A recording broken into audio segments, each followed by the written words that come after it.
La filosofía de Karl Popper. La investigación como producto del espíritu crítico.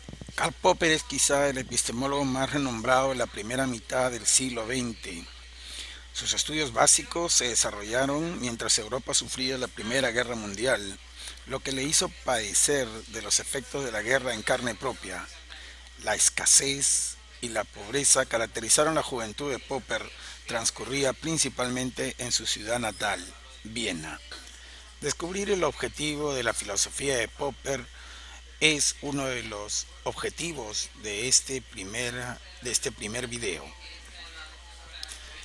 Podemos resumir esta filosofía de Popper en esta frase que recogimos de su autobiografía intelectual. Dice Popper: aún sigo pensando que este es el camino más seguro hacia la perdición intelectual, el abandono de los problemas reales por mor de los problemas verbales. Para Popper era evidente que la filosofía debía dedicarse principalmente a los problemas de la sociedad y no a los problemas meramente teóricos o técnicos. Y el problema de la sociedad que él había encontrado y que había sido causa de la guerra era principalmente el totalitarismo. El totalitarismo era el problema que Popper había reconocido como el principal problema a tomar en consideración por la filosofía. El totalitarismo significaba pensamiento único, imposición. Totalitarismo significaba pensamiento único, imposición de ideas. Frente a esto, Popper piensa que hay la posibilidad de una sociedad abierta, una sociedad en la que la contraposición de ideas o la apertura del diálogo caractericen no solo la política, sino las relaciones sociales y la ciencia.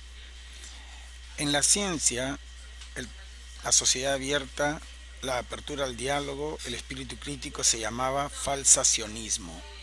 Por falsacionismo, Popper entendía que las teorías no pueden verificarse, pero sí pueden falsarse.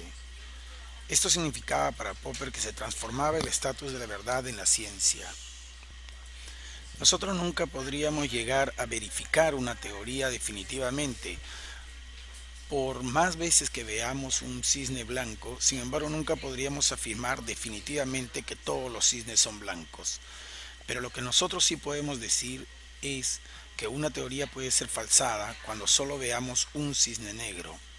Lo mismo pasa con las teorías científicas.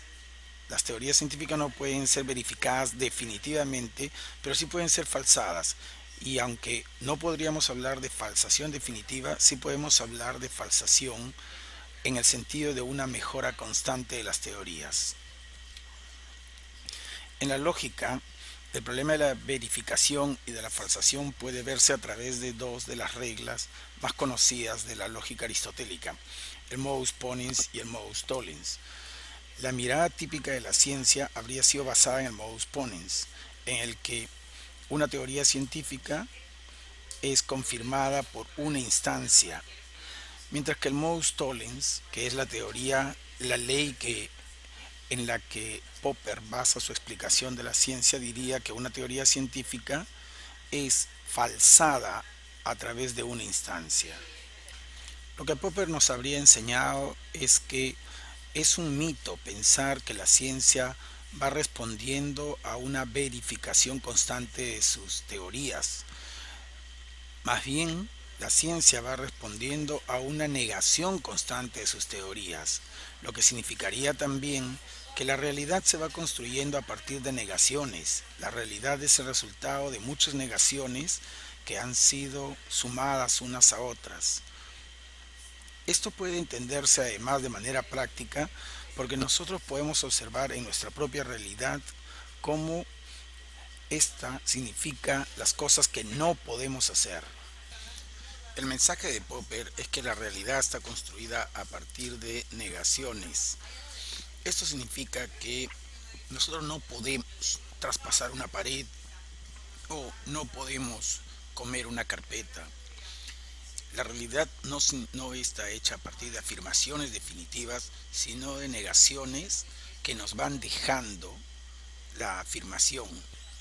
Para Popper, el contenido informativo de una teoría estaba en los peros, en las objeciones, en las contrastaciones o, como él mismo lo dijo, en los enunciados que son incompatibles con la teoría. Esos enunciados hacen que una teoría sea más rigurosa. Cuanto más peros le encontramos a una teoría, más rigurosa se vuelve esta. Porque entonces ya nuestra afirmación no es tan general, sino que decimos que esta teoría o este modelo sirve para explicar este aspecto, pero no en esta circunstancia. Lo importante es que entonces la ciencia es entendida como un diálogo constante entre los expertos, un diálogo de una comunidad, un diálogo que es interminable. Y lo que hace valiosa la ciencia es justamente esta enseñanza en su capacidad de diálogo, en su capacidad crítica.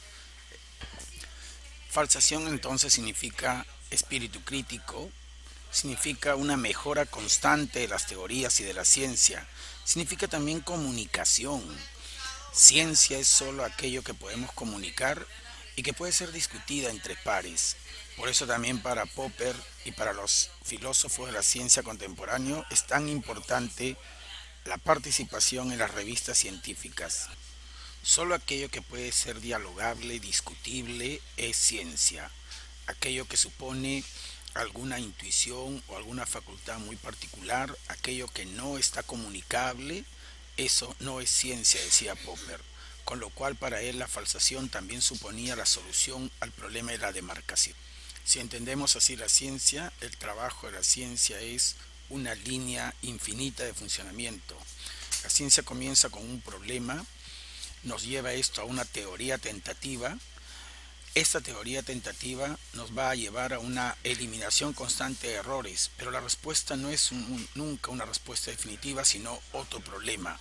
Este esquema se estira infinito porque este nuevo problema nos lleva a una nueva teoría tentativa y a un nuevo proceso de eliminación de errores, lo que va a significar que nuestras teorías se van a volver cada vez más rigurosas y nosotros nos vamos volviendo especialistas en la medida que seguimos esta línea de investigación.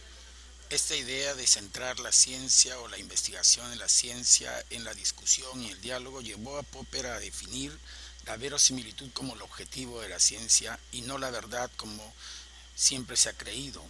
La verosimilitud significa mayor contenido de verdad. Incluso, como él afirma, podríamos considerar que alguna teoría pudiera tener contenidos de falsedad, pero si el contenido de verdad es mayor, la teoría se vuelve verosímil. Verosímil significa probablemente verdadera, pero nunca definitivamente verdadera. Verosímil es apertura al diálogo. Verosímil significa que siempre puede ser mejorado. Si la ciencia y la sociedad aceptan esta apertura al diálogo que Popper nos está llevando, podremos considerar siempre una mejora constante y por supuesto un nuevo tipo de sociedad, aquella que Popper soñó, la sociedad abierta.